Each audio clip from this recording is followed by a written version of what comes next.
Good morning mga busing for today's video.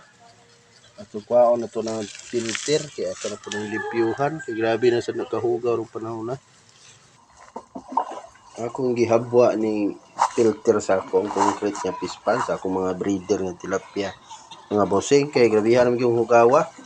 O pag ni simana ang style na ko ani dai kini akong serviceable pa mga 16 watts.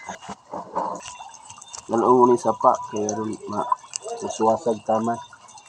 Kusang gipa agas ang tubig. Wala na ko ni gipix aron dali ra matangtang gigabwa. Ibot-ibot ra ning gamay nga PVC nga kung gitaot. Mani ang sulod ani mga busing kani mga net nga kung para trap sa mga hugaw, grabihan lagi hugaw.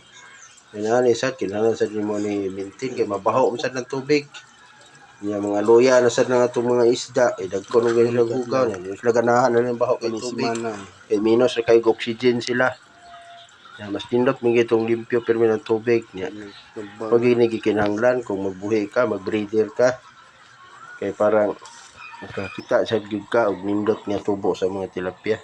Og pila ra man istorya doon ra man kay sapa ani ambak ko diha.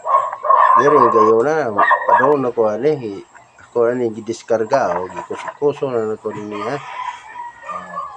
Kaya may daghang sa namilit nga mga hugaw ani tuduran ko nagbasa ng gabihang sinawa.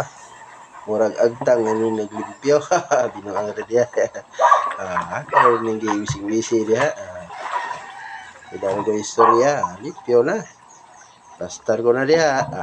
Kini na pong PVC ganina sa tunga may akong ibutangan ni.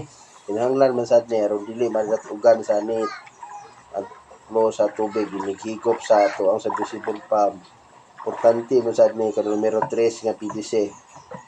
Diha aron nigdat-og na to sa atong net nga nilipyuhan dili kayo siya maipit. May kay pag-atrap ang mga hugaw limpyo gid siya pero mao lagi kay law man ni atong berdinganan kinahanglan gid niya timanan. So mao na ni mga busing. Daghang kayong salamat sa kanunay pagsuporta kanang naka-relate aning trabaho kadto sa pong hidli ganing isda. Bye-bye.